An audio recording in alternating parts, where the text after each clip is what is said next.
À force d'être humilié, à un moment donné, on peut se retourner complètement et adopter des positions très différentes de celles qu'on avait au départ, à force d'humiliation, de déception, d'écœurement accumulé. C'est ce qui est arrivé aux Africains. Que Liori s'est lancé dans une revendication raisonnable pour une augmentation du prix de l'uranium, qu'il était soutenu par Bongo, et que, comme par hasard, il y a eu un putsch pour renverser Liori.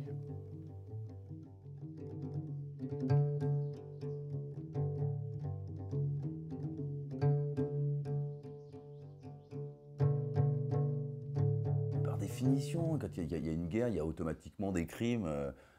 Ça a été archi étudié et expliqué et démontré. Maintenant, c'est toujours pareil. Ne pas être dupe, je pourrais donner un exemple justement qui concerne le secteur de l'Afrique de l'Ouest. Quand il y a eu la pénétration du continent qui s'est effectuée au 19e siècle, une des grandes figures de la résistance locale à la pénétration française, ça a été Samori. Samori, et ça c'est Samori lui-même, et encore une fois, ça n'a rien d'étonnant, commettait des crimes de son côté. Dans n'importe quel conflit, il y a toujours la violence qui est utilisée pour effrayer l'adversaire et prendre le dessus sur lui. Et sans compter en plus les exactions non voulues par le commandement et qui se produisent contre les populations. Il y a un exemple célèbre justement aussi dans la région, c'est la colonne Voulet-Chanoine. C'est cette histoire-là. Où c'est une colonne qui, à un moment donné, deux officiers français accompagnés d'une troupe africaine, qui tentent carrément de se créer une espèce de petit royaume personnel dans le secteur, et qui, pour ce faire, se livrent à des crimes invraisemblables, des massacres, etc. C'est en quelque sorte la barbarie qui utilise les moyens modernes de l'époque, l'armement de l'époque, etc., donc, au service d'une forme de barbarie qui consiste, en massacrant les gens, à se tailler un fief. Et quelle a été la réaction? Alors, ce qui est marrant, c'est qu'il y a eu justement des documentaires là-dessus. Il y a quelques années, il y avait Moati qui avait fait un documentaire sur la colonne Voulet-Chanoine. Et ce qui est assez étonnant, c'est que on en est arrivé aujourd'hui à une situation telle que les crimes de la colonne Voulet-Chanoine sont sont présentés comme une illustration des crimes coloniaux, colonialistes, etc. Mais et là on voit bien de quelle complexité il s'agit. Oui, c'est un crime qui est perpétré par des officiers français s'appuyant sur des troupes africaines contre des populations africaines. Ça, jusque-là, c'est tout à fait voilà, exact. Sauf que ce qu'on oublie de préciser, c'est que lorsque la hiérarchie militaire française a appris que la colonne Voulet-Chanoine faisait n'importe quoi, enfin n'importe quoi, en tout cas était en complète contradiction et contravention avec les principes militaires, hiérarchiques, etc., un colonel, je crois que c'était le colonel Klob, a été envoyé à la rencontre de la colonne pour ramener les types à la raison, et ils l'ont assassiné. Et ensuite, évidemment, l'armée française a envoyé un détachement qui a écrasé, il y a eu une bataille, et la colonne Voulet-Chanoine a été écrasée.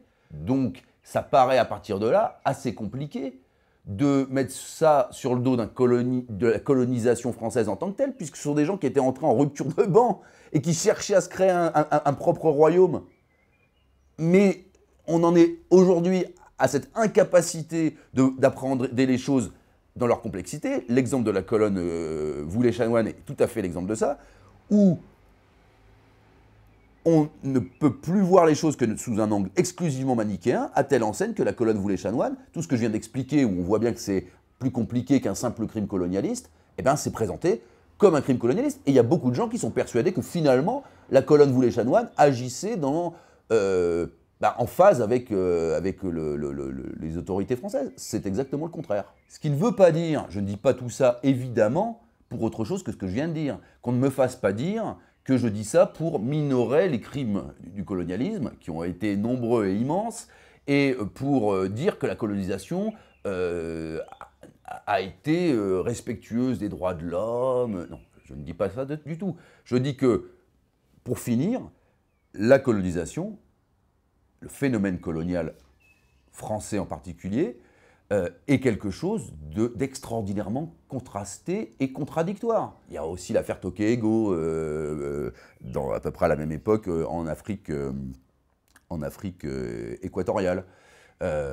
Voilà, où là, une campagne de presse conduit à l'arrestation, alors malheureusement pas à la condamnation à hauteur de leur crime des fameux Tokyo-Ego, qui sont deux personnages peu recommandables, mais là encore, on a eu quand même une administration qui a été amenée, grâce à des campagnes de presse, à un minimum sanctionné. Ça n'a pas du tout mis un terme, malheureusement, à l'horrible colonisation qui était celle qui avait cours en Afrique équatoriale, malheureusement, et qui a conduit d'ailleurs, dont les commencements ont conduit Savorgnan de Brazza à être assassiné finalement après avoir fait un rapport accablant sur ce qui se passait là-bas. Dans le livre de Camus, L'étranger, on ne souligne jamais la chose suivante, c'est que celui qui tue, qui assassine, dans des conditions d'ailleurs particulièrement troubles, aussi bien dans sa tête à lui que dans la circonstance elle-même de l'événement, qui tue un Arabe, hein, c'est ça c'est dans L'étranger de Camus, mais ce type c'est un Européen, colon, comme on disait. Quand il se retrouve face à un tribunal, qu'est-ce qui lui arrive? Ben, il est condamné à mort. Et personne ne dit, tiens, c'est tout à fait étonnant, dans un régime qu'on nous décrit comme colonial, comme exclusivement favorable aux colons et défavorable aux indigènes, système raciste où la vie indigène n'a aucune valeur, etc. Personne ne dit, ah tiens, c'est bizarre ce que raconte Camus. Alors, où il l'a inventé? Mais a priori non. Enfin, c'est pas quelque chose... Personne n'a jamais accusé Camus d'inventer que le meurtre d'un indigène par un Européen pouvait conduire à la condamnation à mort de cet Européen. Ça n'est jamais souligné. C'est bien ce qui est le fond de l'histoire de l'étranger, entre autres, un des aspects, un des axes. Et pareil, cette justice qui rend une justice digne, on la retrouve dans L'étranger saint de Vengrin, où on s'aperçoit que un agent administratif subalterne africain peut réussir à gagner un procès, alors qu'il est en plus coupable en l'occurrence, mais enfin il est très malin, donc il réussit à se faire passer pour une victime. C'est tout ce que raconte Amadou Hampâté-Bâ, mais n'empêche que le tribunal finit par lui donner raison, non pas contre un vulgaire colon, mais contre un commandant de cercle colonial qui en plus est issu de l'aristocratie française. On est passé en fait d'un extrême à l'autre, et il faut se demander pourquoi. C'est-à-dire comment ça se fait qu'on est passé d'un manichéisme à l'autre. C'est-à-dire manichéisme, 3e, 4e et même 5e République pendant très longtemps, la colonisation est une merveille absolue, il n'y a rien à dire. Et maintenant, 50 ans, 100 ans plus tard, on en est à l'extrême inverse, c'est l'État français. Donc avant, l'État disait c'est merveilleux, la colonisation, c'est la gloire de la France, etc., etc. Et maintenant, on est la colonisation, c'est une honte, c'est la honte de la France, c'est accablant. Il n'y a rien à retenir, tout était mauvais, tout était faux, nous avions tort de A à Z, etc. Donc l'État français est passé d'une position d'autosatisfaction complète et sans nuance à une autoflagellation complète et sans nuance. Je crois qu'il faut se demander pourquoi on est passé de l'un à l'autre. La réponse est contenue dans le dénouement de l'affaire coloniale, enfin le dénouement provisoire 1960.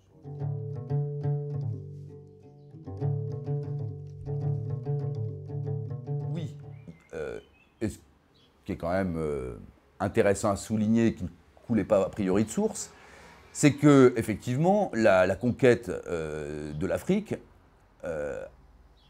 a débouché de facto sur l'arrivée de l'art africain en masse chez un certain nombre de marchands d'art parisiens à la fin du 19e siècle, et ça a été une espèce de poumon d'inspiration pour le Paris de l'époque, Montparnasse, Montmartre, etc.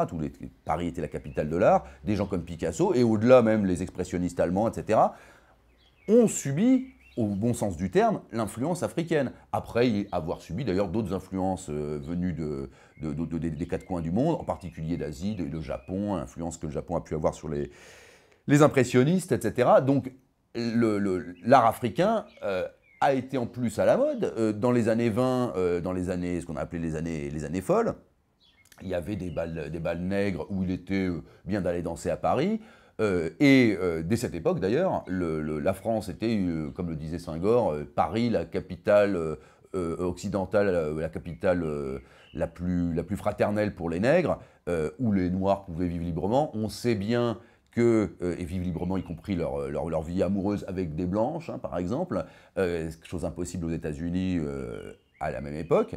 Et ce qui a fait de la France une terre d'élection pour les jazzmen, et où il y a eu beaucoup de cas de désertion ou pendant la Seconde Guerre mondiale de soldats américains qui ne voulaient plus retourner aux États-Unis, qui préféraient rester en France, où l'absence à leurs yeux de racisme, tout étant relatif, les conduisait à se dire mais ici c'est le paradis, on ne se sent pas discriminé, on ne se sent pas relégué au rang de sous-humanité, etc. Et la France, je crois que ce qui est très intéressant, c'est que l'influence noire, alors soit africaine à travers l'art, soit à travers la musique, cette fois c'est plutôt l'influence noire américaine qui s'est effectuée. Mais quand on a un peu à l'esprit la négritude de Césaire et Senghor, on ne peut pas on peut pas complètement séparer ces deux types d'influences. Elles ont des interconnexions profondes. Eh bien, je pense qu'effectivement, la colonisation de l'Afrique par la France, et d'une certaine manière, culturellement, la francisation de l'Afrique dans une certaine mesure, a pour pendant une influence bien plus ténue, évidemment, mais qui n'est pas négligeable du point de vue artistique, culturel, etc., de l'Afrique sur la France. Et je pense que c'est cette influence qui a été stoppée par la décolonisation, puisque on voit bien que c'est très intéressant, je trouve, d'observer ce qu'était la vie culturelle française avant et après la charnière, puisque c'est une véritable charnière, 60-62 des indépendances africaines. Qu'est-ce que c'est? C'est très simple à voir. Années 50, on a le Saint-Germain-des-Prés qui fait une espèce de mélange entre la chanson française, dire traditionnelle, héritière de Fresle, etc., mais qui peut graviter sur des personnages venus en partie d'Afrique, comme Mouloudji, par exemple, ou Henri Salvador, etc., ou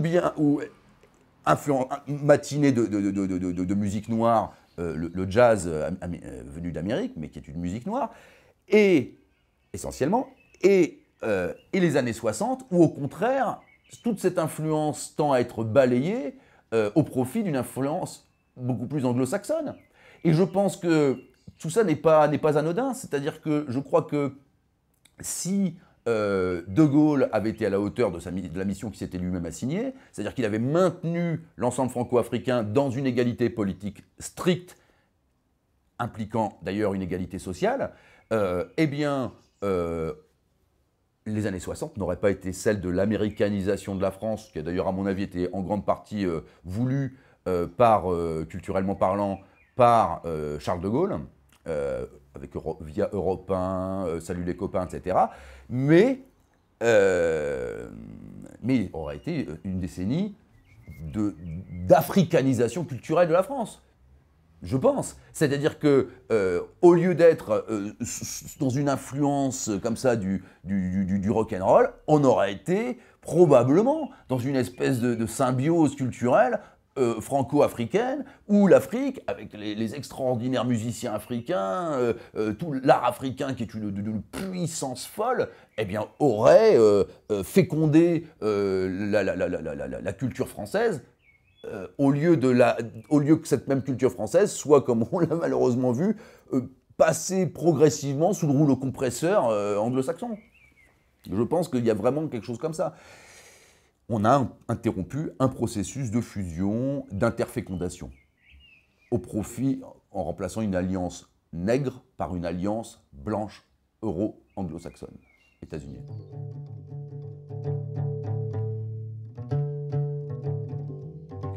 La bizarrerie est la suivante, c'est que l'Europe, pour la faire courte, s'est résolu à l'idée de renoncer à l'Afrique, à l'unité euro-africaine. La classe politique est sur cette ligne. Pour éviter l'octroi de l'égalité politique, qui est le seul moyen de désamorcer les revendications africaines, qui veulent, puisque les masses africaines, par le biais de leurs représentants, ou plutôt, si on préfère, les représentants africains, représentants des masses africaines, se battent pour l'abolition du colonialisme. Et face à cette exigence de mettre un terme au colonialisme, l'Europe, et la France en l'occurrence, est devant un choix très simple. Ou bien accéder à cette volonté, donc accorder l'égalité politique avec toutes les conséquences que ça implique, de très nombreux Africains au Parlement, et à partir de là, dans le gouvernement, et éventuellement à la tête de l'État un jour ou l'autre, avec par ailleurs tous les investissements que ça implique sur place, puisqu'à partir du moment où les gens sont aux manettes, dans un cadre démocratique, par définition, il y a un retour d'ascenseur social, économique qui va avec. C'est d'ailleurs ce qui se produisait dans la période des 45-60, c'est-à-dire qu'il y a eu d'énormes plans d'investissement qui ont été décidés pour l'Afrique. Il y a eu des progrès démocratiques incontestables, une représentation de plus en plus importante, quoique bien trop insuffisante, mais néanmoins de plus en plus importante au fil des années, des Africains au Parlement, etc., etc. Autrement dit, la période 45-58, date du retour du général de Gaulle au pouvoir, est une période qui globalement voit s'affaiblir le système colonialiste, grâce à l'influence politique des quelques Africains qui ont accès au Parlement à l'époque. Il est clair que ce mouvement qui s'affirme dans la période s'affirme d'autant plus qu'il s'inscrit dans le droit fil d'une certaine histoire coloniale française qui a toujours promis aux Africains qu'un jour l'égalité leur serait octroyée. Et c'est au nom de cette égalité future qu'on avait demandé aux Africains d'aller se battre en 14-18, en 39-45, par exemple. Donc finalement, le processus des années 45-58, c'est-à-dire l'affaiblissement global du colonialisme, est parfaitement logique. Et c'est un processus qui doit aller à son terme, en principe, mais qui n'y va pas parce qu'il y a ce blocage de la classe politique française qui dit « Ah bah oui, mais on veut bien lâcher du lest, mais certainement pas aller au bout du processus, parce que là, pour le coup, d'une part, on serait submergé par les Africains au Parlement, au gouvernement, on serait aussi, la France deviendrait de facto un pays très métis, en tout cas avec des composantes citoyennes en tant que telles, à plein titre, de souche africaine, maghrébine, etc. Et ensuite, et pour le dire très simplement, et on ne pourra plus laisser le colonialisme exploiter l'Afrique, on sera obligé de payer les dividendes du développement. La classe politique, donc, que ce soit en ce qui concerne l'Afrique subsaharienne ou même en ce qui concerne l'Algérie, en Algérie entre en plus en ligne de compte la question de la religion, l'islam, la classe politique se résout à octroyer l'indépendance à tous ces territoires, progressivement. S'il y a une espèce de consensus sur la question de l'Afrique subsaharienne, sur l'Algérie, il y a un vrai blocage à cause de la présence des pieds noirs en Algérie, à cause de la présence de l'armée, etc. Et c'est là que se crée une espèce de coalition entre l'armée, les pieds noirs, les masses musulmanes pro-françaises d'Algérie et le général de Gaulle. Et de Gaulle dit, pour avoir l'appui de l'armée, de ce phénomène qui se déroule en Algérie au mois de mai 58, de fraternisation en faveur de cette révolution, en quoi consisterait l'octroi de l'égalité aux populations autochtones d'Algérie, arabo-berbères, indigènes, eh bien, De Gaulle dit, bon, moi je vais le faire, parce que la 4ème République est prête à tout abandonner, tout lâcher, plutôt que de voir comme ses enfants tous les habitants de l'Algérie, ben moi, De Gaulle, au nom de la République, au nom de l'égalité, au nom de la fraternité, je m'appuie sur l'armée qui est d'accord pour faire cette révolution, c'est-à-dire maintenir l'unité franco-algérienne et au-delà franco-africaine, en faisant le nécessaire, c'est-à-dire en sortant du cadre colonialiste, en accordant l'égalité politique. Tout ça est merveilleux, à ceci près que De Gaulle pense l'inverse de ce qu'il dit, et qu'une fois qu'il est revenu au pouvoir et qu'il a fait des grands discours allant dans ce sens-là, eh bien, il va progressivement retourner sa veste et utiliser d'ailleurs l'Afrique subsaharienne comme levier ou comme pointe pour extirper le cas algérien. Alors, ça paraît assez étrange ce que je dis, mais ça se vérifie assez simplement. C'est que dès le départ, De Gaulle prend le pouvoir, il y a une nouvelle constitution qui est proclamée, et dans cette constitution, il y a une possibilité qui est donnée au territoire d'Afrique de demander, d'opter entre différents statuts, et notamment la départementalisation. Et alors que la départementalisation permettrait d'arrimer dans l'égalité et dans le dépassement de la problématique colonialiste toute une partie de l'Afrique, et à partir de ce moment-là, eh bien, d'envoyer un signe fort en direction des populations d'Algérie en leur disant bah, vous voyez, on fait l'égalité complète avec les uns et avec vous aussi, donc bah, voilà.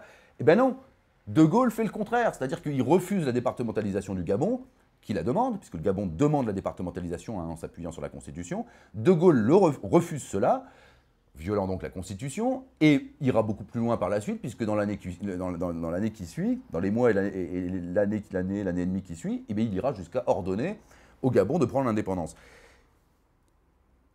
On voit bien quelle est donc la logique qui préside à tout cela. C'est-à-dire que De Gaulle ne croit pas du tout en l'unité franco-africaine.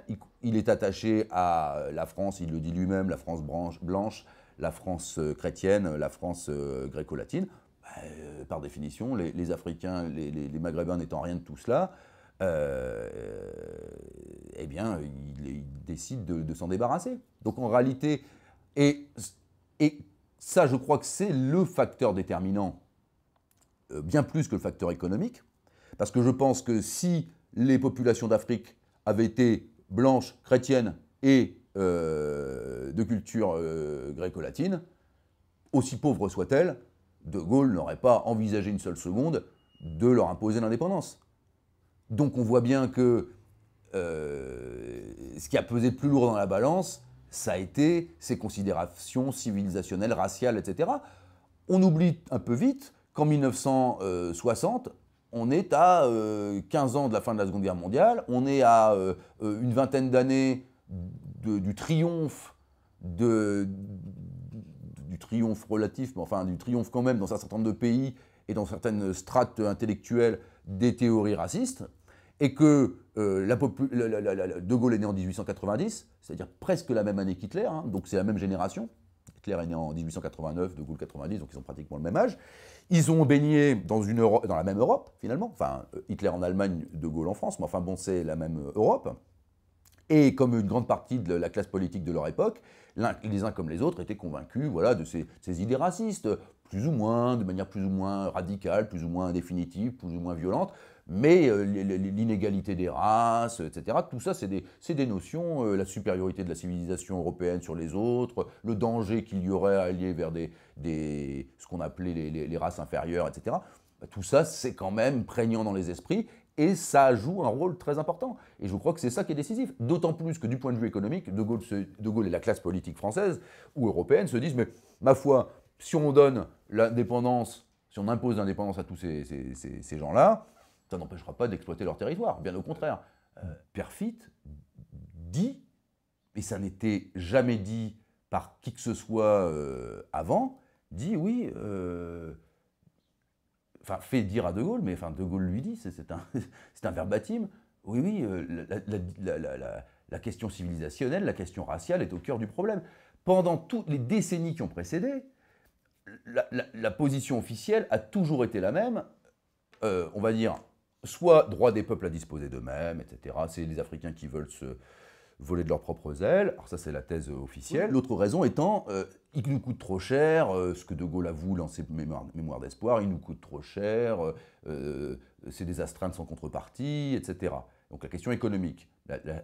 La question économique est effectivement posée officiellement répété tant et plus dans les années 50. Les Africains dénoncent ce qu'ils appellent le métropolisme, c'est-à-dire l'égoïsme consistant à dire les territoires d'Afrique sont pas rentables, il vaut mieux les larguer et puis faire autrement. En réalité, je le répète, cet aspect économique n'est valable, n'a pesé que dans la mesure où les Afriques, l'axe de réflexion civilisationnel, racial, religieux, a joué. Sans le paramètre civilisationnel, religieux, etc., les choses auraient tourné très probablement, les décisions de l'État français auraient été probablement très différentes. Mais ça n'était pas dit. Ça n'était pas dit.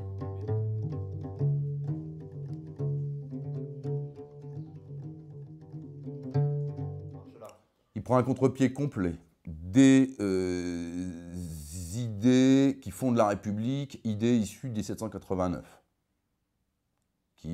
puisque le caractère universel de la Révolution française, qui est vraiment une de ses immenses spécificités, donc le caractère universel, le message fraternel de la Révolution française est universel, il s'adresse à tous les hommes.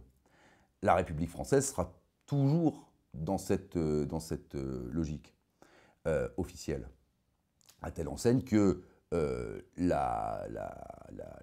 cette même colonisation, quels que soient les motifs invoqués, promet aux Africains l'égalité, ce que ne font pas les Anglais. C'est là que je dis que l'influence de la Révolution française, son caractère universaliste, le refus de distinguer les hommes en fonction de critères de race, de religion, etc., joue à plein.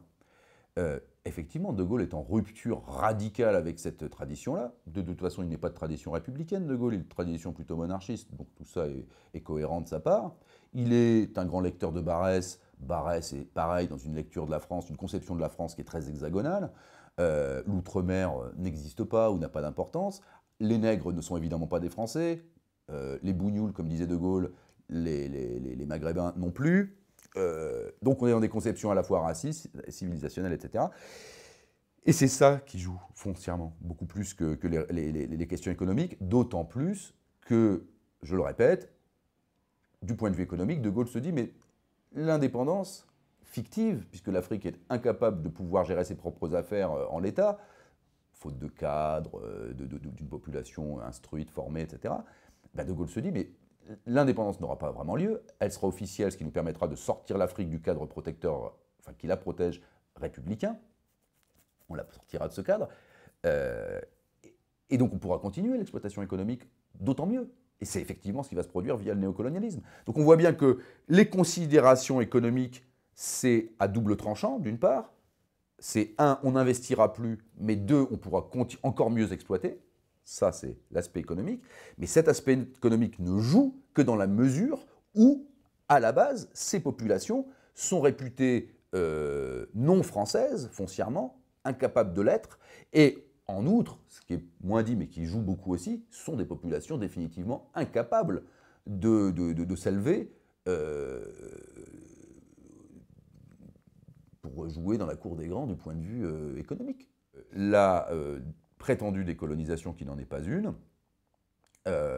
avait en effet ses motivations rapaces et permettait de prolonger le système colonial avec tous ces errements, et notamment cette conception de l'Afrique paternaliste, un peu condescendante ou très condescendante, etc.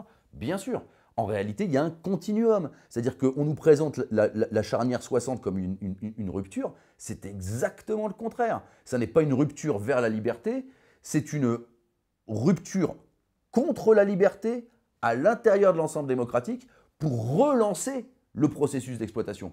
C'est exactement le contraire. Et le tout au nom officiellement de motifs de liberté, de manière officieuse au nom de calculs financiers et de manière secrète, non pas officieuse cette fois, secrète, de considérations civilisationnelles, religieuses et raciales. Donc on est dans quelque chose de tout à fait étonnant.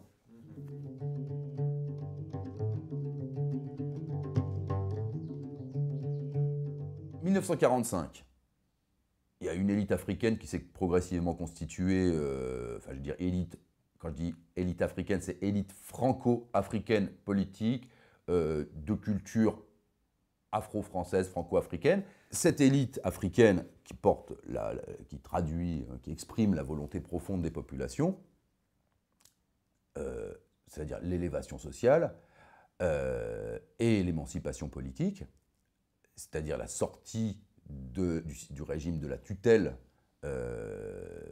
paternaliste, eh bien, la revendication de ces élites africaines, c'est de dire, bah, nous, on veut sortir du colonialisme, on veut la fin de la colonisation, enfin du colonialisme, du système inégalitaire inhérent au colonialisme, et donc, bah, on s'est battu pour la France. La France s'occupe de toutes les structures administratives, etc. Et en outre, la colonisation ne nous a pas doté des moyens de nous en sortir tout seuls. Si du jour au lendemain, toute l'administration française s'en va, etc., qu'on devient indépendant, ben on sera incapable de voler de nos propres ailes. Et on va tomber soit dans la misère la plus totale, dans des difficultés politiques invraisemblables, soit même sous la férule de nouveaux types d'impérialisme. Donc, il faut... Et qu'en outre, l'histoire a forgé des liens, parce que c'est ce que j'explique. Si on a la vision manichéenne qu'on nous propose actuellement, de nous dire la colonisation a été entièrement mauvaise, ça a un côté très pratique parce que ça permet de se dire, ah bah oui, comme la colonisation était entièrement mauvaise, eh bien, les Africains ne pouvaient que détester la France et à partir de ce moment-là, souhaiter s'en affranchir et devenir indépendants. Donc, ils voulaient l'indépendance. Donc, tout ça, ça permet de donner une vision apparemment cohérente. Mais c'est pas du tout ça, l'histoire. L'histoire, c'est que, comme l'histoire de la colonisation était complexe, composite, contradictoire, il y avait des choses négatives que les Africains voulaient combattre, l'inégalité, le statut de l'indigénat, etc. Et puis il y avait toute une série de choses favorables, tout ce que j'évoquais tout à l'heure, sur aussi bien le développement qu'une certaine forme de justice de la République qui était capable de donner raison à un noir ou à un arabe contre un blanc, confère l'étranger de Camus, confère l'étrange destin de Vangrin d'Amadou Hampâté-Bâ, etc. Donc, la conclusion des Africains, et en outre, il y a eu 14-18 et 39-45, et la propagande très puissante de la République avait convaincu toute une série d'Africains que oui, ou même de Maghrébins, que oui, bah, la France était leur patrie. Alors une patrie en partie ingrate, puisqu'elle leur refusait dans la plupart des cas l'égalité politique, mais une patrie tout de même. Puisque sous l'Ancien Régime, les gens n'avaient pas le droit de vote, ou alors c'était vraiment un droit de vote théorique, les États généraux n'étant jamais réunis. Mais pour autant, les gens étaient quand même attachés potentiellement au roi de France, au seigneur local, il n'y avait aucune démocratie, on était quand même attachés. L'Afrique n'avait pas connu la démocratie avant l'arrivée de la France. Donc, le fait que les Africains n'aient pas une citoyenneté pleine et entière, même si ça pouvait représenter pour un certain nombre d'entre eux une frustration, une source de mécontentement plus ou moins intense, il n'en restait pas moins que, compte tenu de la complexité, encore une fois, le meilleur côtoyant le pire, etc.,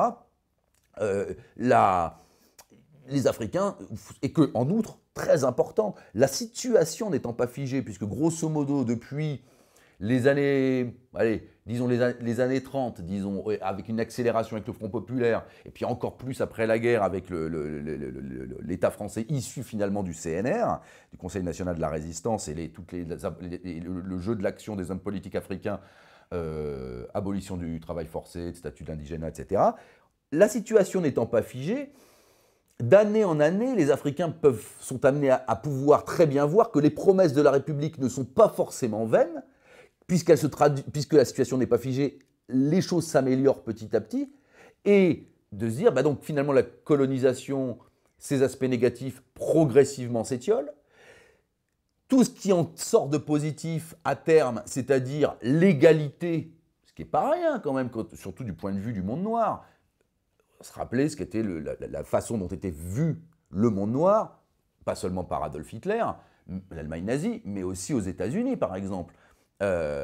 Donc que la France pose que non, finalement, noir-blanc, grosso modo, pas de différence de fond, puisque des Noirs, dès les années 30, jouent des rôles politiques, même avant d'ailleurs, jouent des rôles politiques très importants, mais disons que dans les années 30, il y a notamment Gratien Candace, qui est antillais, qui devient vice-président de l'Assemblée nationale, par exemple, ou Blaise Diagne, qui devient secrétaire d'État.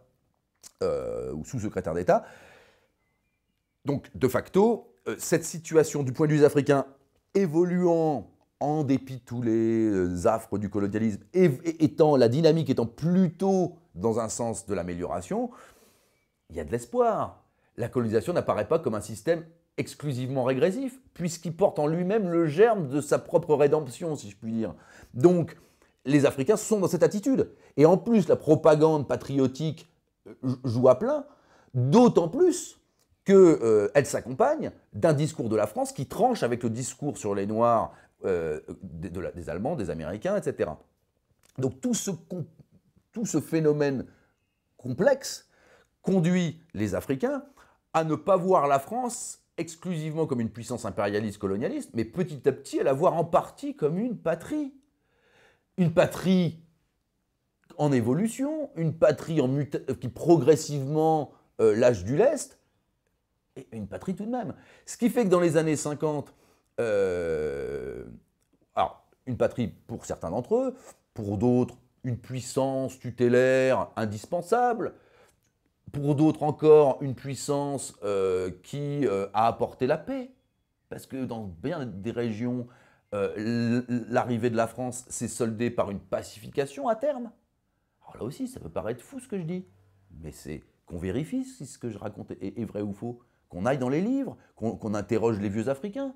Et on verra bien que, et aujourd'hui qu'on interroge même encore les rares qui sont encore survivants de l'époque. Beaucoup disent, mais du temps de la France, on avait ça, on avait ça, on avait ça. Mais ils ne le disent pas rétrospectivement maintenant, après 50 ans d'une indépendance confisquée. Ils disent ça, ils le pensent dès les années 50. Et c'est comme ça que dans les années 50, De Gaulle peut dire à Perfit, on a eu les plus grandes difficultés à convaincre nos Africains de prendre l'indépendance. Il a fallu presque se battre pour qu'ils prennent l'indépendance.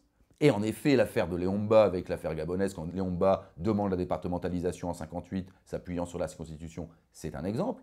Mais il y en a de nombreux autres. Félix Houphouët-Boigny pour la Côte d'Ivoire ne souhaitait pas l'indépendance, il voulait une grande fédération franco-africaine. Et c'est pareil pour Senghor. Senghor était pour une grande fédération aussi. Même Sékou Touré était pour une confédération. Bon, et ainsi de suite. Barthélemy Boganda allait même plus loin, puisque lui, il voulait non seulement une fédération franco-africaine, voire même une grande république, parce que Boganda, c'est un personnage alors là, encore plus complexe du point de vue politique, parce qu'il a vraiment des visions extraordinaires, très, très révolutionnaires et avec des visions d'avenir incroyables. Il voyait en plus une fédération, donc non seulement franco-africaine, mais qui en plus pourrait agréger toute l'Afrique latine. Congo belge, Afrique portugaise. Là, on imagine les perspectives incroyables. Surtout si c'était le modèle républicain égalitaire, fraternel, qui prévalait, comme le souhaitaient les Africains. Donc en réalité, c'est ce qu'il faut bien avoir à l'esprit, dans l'immédiat après-guerre et même en réalité jusqu'à la fin, les Africains ont une préférence pour l'abolition du colonialisme dans un cadre républicain, égalitaire, qui est pour eux le seul à même. Il y avait d'ailleurs, puisqu'on parle un peu du Mali, etc., il faut se rappeler que la fédération du Mali, qui fédérait le Sénégal et le Mali actuel, donc le Soudan français à l'époque, a été un des premiers ensembles de l'ensemble franco-africain qui est devenu indépendant. Ça a été des accords spéciaux entre Senghor et Léopold Sédar Senghor et Modibo Keïta d'un côté, De Gaulle de l'autre, très secrète pendant l'hiver 59-60. Alors non seulement il est ressorti de ces négociations que la fédération du Mali serait indépendante, il en est ressorti qu'elle toucherait plus d'argent indépendante qu'elle n'en touchait dans le cadre de la communauté. C'est quand même assez étonnant quand on est chef de l'État d'octroyer et finalement d'encourager à coût de milliards de francs l'indépendance, puisque dire à quelqu'un si tu deviens indépendant je te donnerai plus d'argent que si tu restes avec moi, bah, c'est une façon de l'encourager à l'indépendance. Et cette fédération du Mali donc, est apparu. Un des hommes politiques fondamentaux du Sénégal de l'époque, Lamine Gueye, premier président de l'Assemblée nationale sénégalaise. C'est pas un personnage de deuxième catégorie, et puis en plus il a donné son nom à des lois d'abrogation comme ça des questions, des inégalités coloniales. Lamine Gueye disait: nous ne pourrons jamais rien sans la France, jamais rien sans la République. C'est-à-dire que, et ce disant, il exprimait ce que pensaient fondamentalement les uns et les autres, y compris Senghor, y compris Modibo Keïta. Modibo Keïta a répété de nombreuses années, la France va perdre la chance de sortir par le haut de cette situation coloniale, il faut l'égalité politique, et là on pourra tout faire ensemble, ça sera extraordinaire. Les années passent, les mois passent, les humiliations s'accumulent, le ras-le-bol s'affirme, c'est quand même compréhensible. À force d'être humilié, à un moment donné, on peut se retourner complètement et adopter des positions très différentes de celles qu'on avait au départ, à force d'humiliation, de déception, d'écœurement accumulés. C'est ce qui est arrivé aux Africains. Les Africains, ils voulaient bâtir cette égalité fraternelle. À force de les humilier, de les écœurer, de leur faire des promesses jamais tenues, et surtout au dernier moment de trahir finalement les paroles données, bah, ils ont fini par dire bon, bah, d'accord, vous foutez de nous, vous ne voulez pas nous, et en plus, vous êtes toujours dans le même schéma, c'est-à-dire les Noirs, c'est bas de gamme, et on n'en veut pas, etc. Bon, bah, à un moment donné, on prend la tangente, on prend l'indépendance, messieurs, dames. Voilà, ça a été le schéma.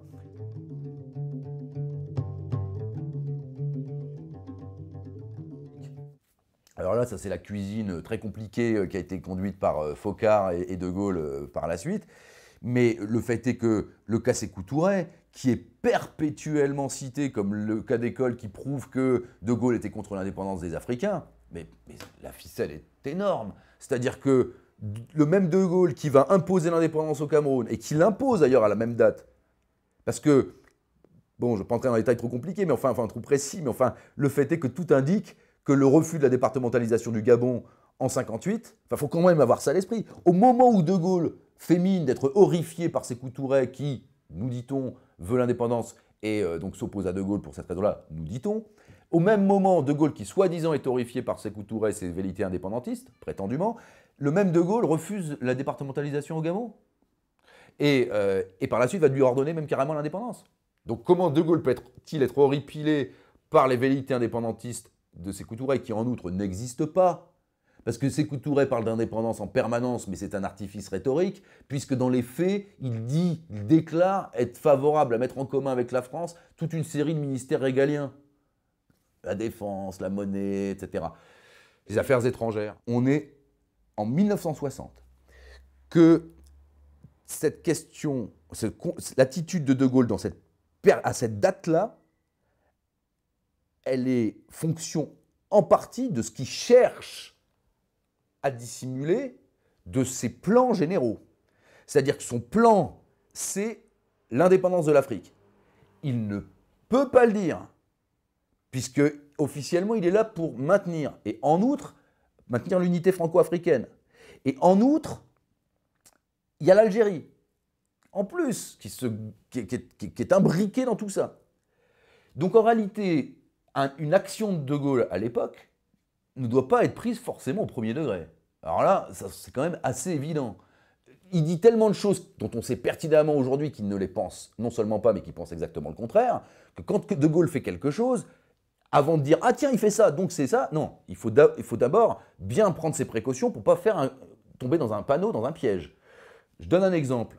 Quand De Gaulle, sur le cas Sékou Touré, il me paraît parfaitement clair que De Gaulle fait mine d'être furieux de l'attitude de Sékou Touré, alors qu'en fait, il s'en réjouit.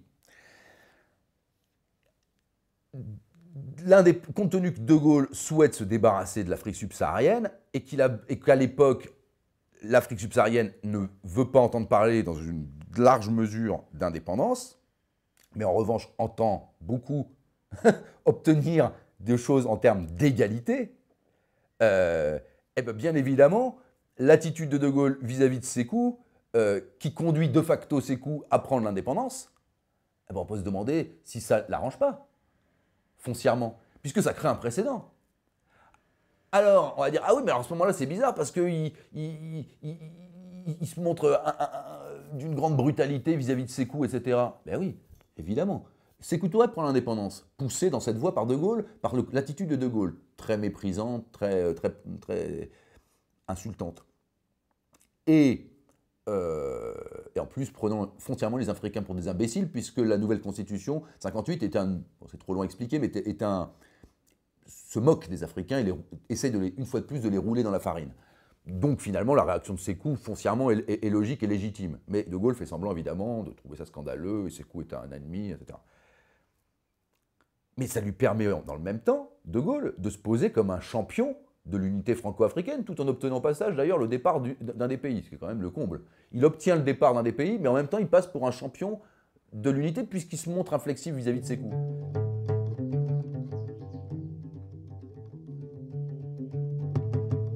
De Gaulle, et là encore, chacun doit réfléchir à cet aspect des choses, De Gaulle dit, on fait un référendum sur la nouvelle constitution. Bon, la nouvelle constitution, la suite le prouvera, ne donnait pas de rôle aux Africains. C'est-à-dire que les Africains se retrouvaient une fois de plus à pouvoir gérer plus ou moins localement leurs propres affaires, ça c'est vrai, mais au plan des destinées, des hautes destinées de la fédération franco-africaine, leur rôle était quasi nul, voire même carrément nul.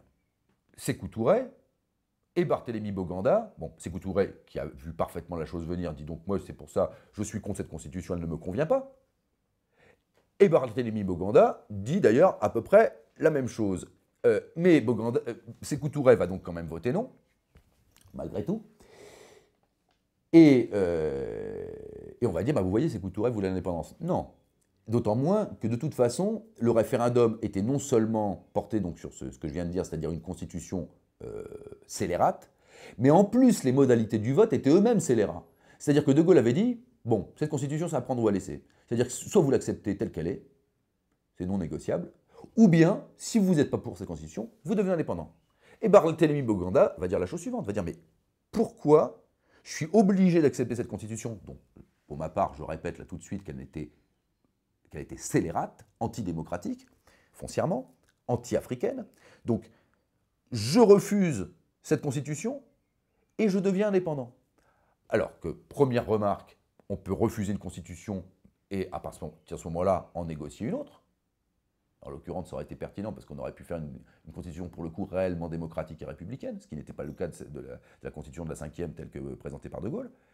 Et d'autre part, dit Boganda, comment se fait-il que si je vote non à un référendum sur une constitution, je cesse d'être français, moi un vieux républicain de Lubangui-Chari, alors qu'un vieux républicain de la Lozère, s'il vote non à cette même constitution, lui, il va rester français. Donc là, Boganda pointait de manière subtile et extrêmement pertinente et intelligente, l'imposture, ou le scandale même de ce dispositif, de dire, mais ou alors vous acceptez une constitution inégalitaire, ou alors c'est l'indépendance. Donc 1, c'est non négociable, 2, on ne peut pas envisager une autre constitution, et puis 3, si vous n'êtes pas pour une constitution, vous devenez indépendant. Mais qu'est-ce que c'est que ça? On voit bien que tout ça est scandaleux, et c'est à mettre en regard de ce que De Gaulle va faire 1 an et demi plus tard, c'est-à-dire en mai 60, où il va faire voter la loi 60-525, qui va être effacée de quasiment tous les livres d'histoire, et que pratiquement personne ne connaît. Or, c'est une loi fondamentale, puisqu'elle rend possible les indépendances africaines sans que les populations en soient consultées. Alors que jusque-là, la Constitution, logiquement, disait, bon, bah, les populations, un territoire peut devenir indépendant, mais il faut qu'il soit consulté et qu'il valide démocratiquement la chose. Et là, 1 mois avant les indépendances, De Gaulle fait une modification, plus subreptice, planquée, truc, enfin, c'est incroyable de malhonnêteté constitutionnelle, le tout en violant la Constitution pour faire voter la loi par-dessus le marché, et cette loi a pour effet de faire que les pays deviennent indépendants le mois suivant, sans que les populations soient consultées. Alors que ces indépendances ont lieu au nom du droit des peuples à disposer d'eux-mêmes. Bon, on voit bien que tout ceci est, c'est le moins qu'on puisse dire, opaque et trouble, tout ceci est antidémocratique, et en plus avec des soubassements idéologiques entièrement contraires à la tradition française, en l'occurrence, c'est-à-dire la tradition républicaine et démocratique.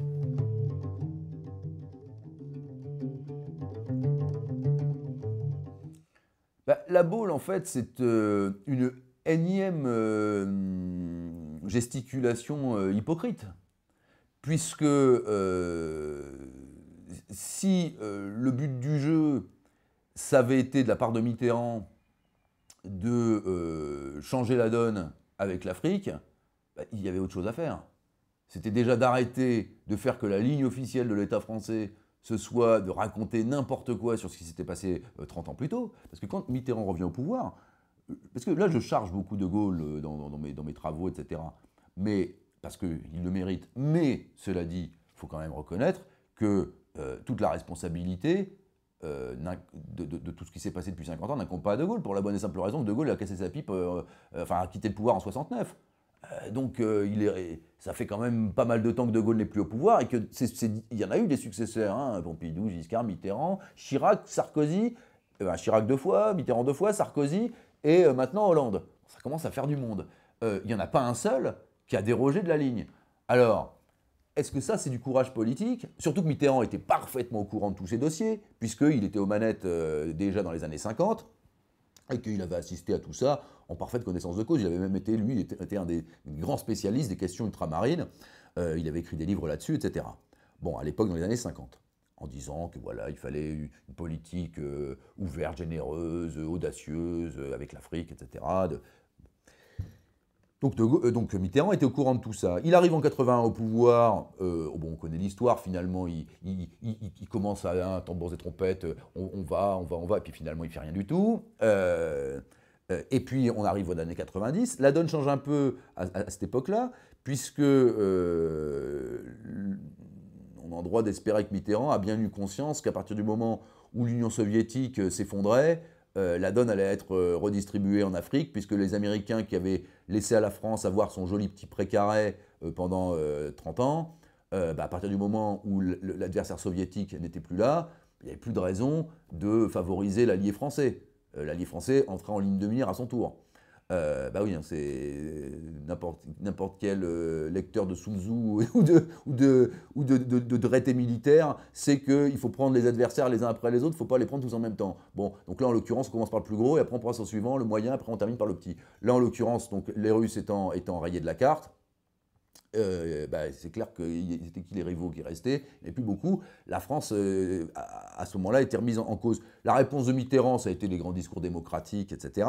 Je pense que c'était en grande partie pour ça, parce qu'il savait que la France devait se redorer son blason, puisque déjà à l'époque, toutes les magouilles, il y avait eu l'assassinat de Sankara, etc. Donc il devait, la France-Afrique, Faucarto, Mitterrando, Gaulo, Pasquoyenne, tout ça, ça existait. Et voilà, donc je pense que c'était pour amuser la galerie que Mitterrand, lapsus, que Mitterrand a fait ce discours de la Baule, qui n'est qu'hypocrisie. D'ailleurs, la suite l'a amplement prouvé, il me semble.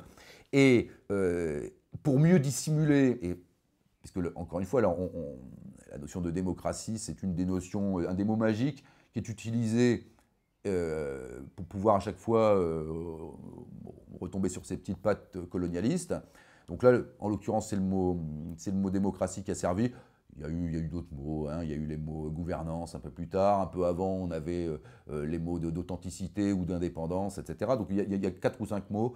Coopération aussi, ça a pas mal marché. Donc il y a 4 ou 5 mots du vocabulaire qui, grosso modo, il y a un mot par décennie, puis après on repart au point de départ en général. D'ailleurs là, maintenant que c'est ça, il y a eu 5 décennies, 5 mots, et bien maintenant le mot qui revient maintenant actuellement, revient au point de départ, c'est le mot indépendance. Ce qu'il faut comprendre, c'est que tous ces mots magiques, tous ces écrans de fumée ont pour vocation de dissimuler la réalité.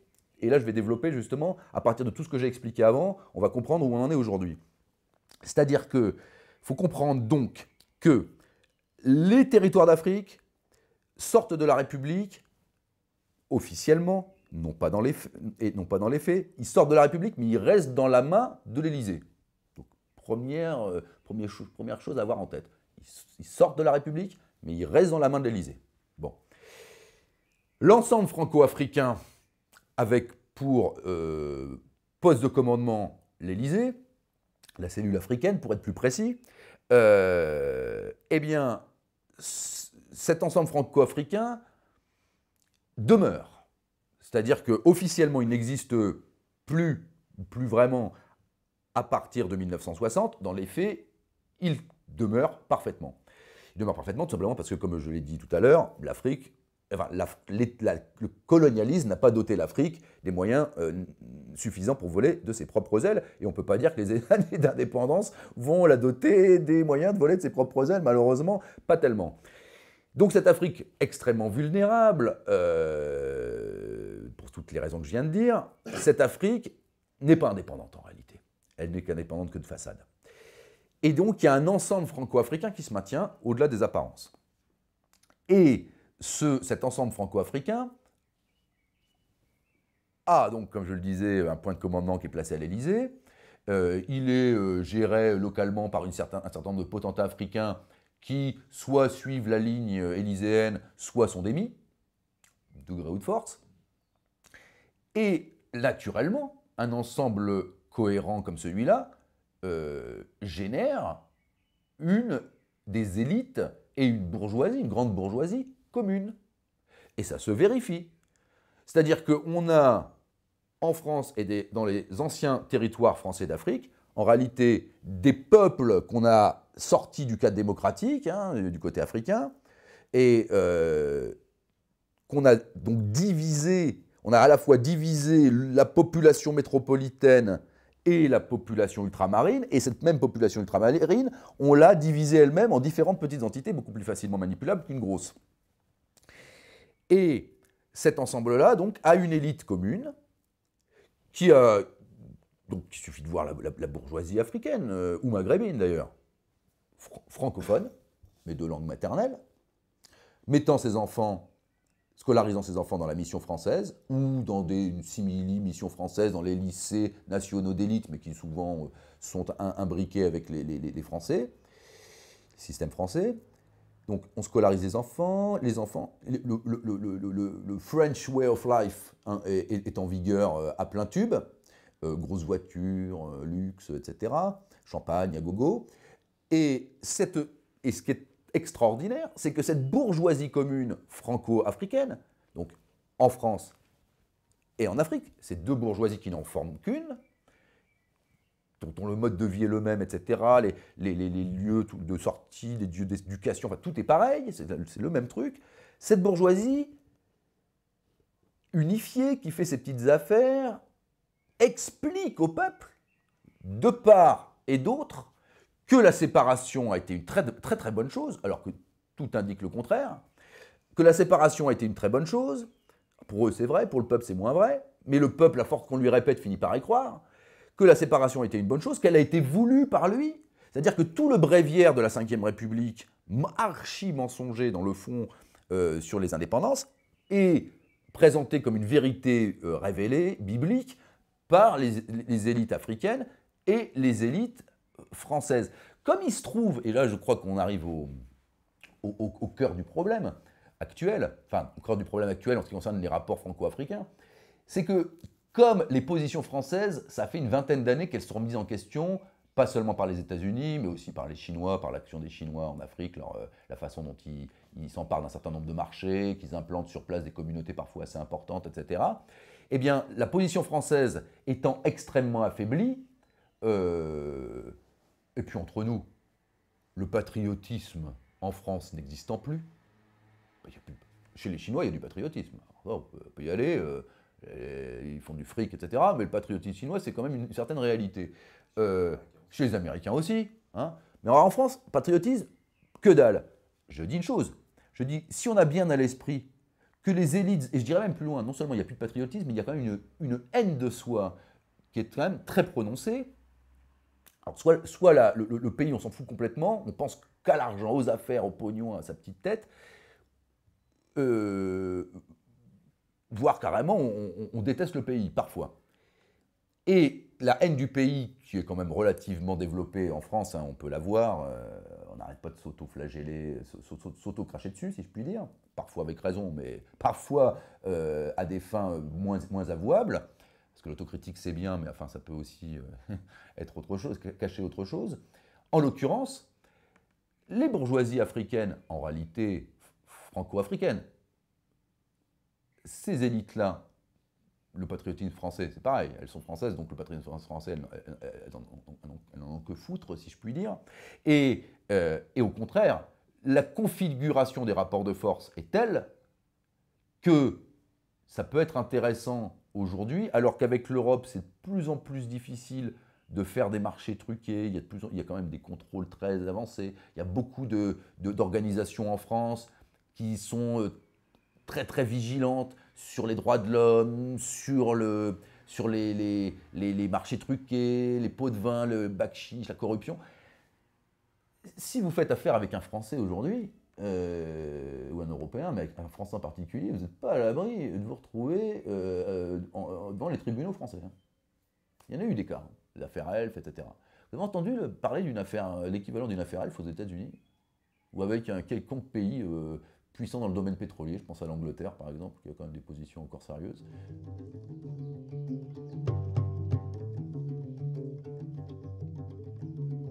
Il est parfaitement évident qu'aujourd'hui, si les territoires d'Afrique étaient restés liés à la République, mais par évidence, on n'aurait pas pu maintenir un système colonial.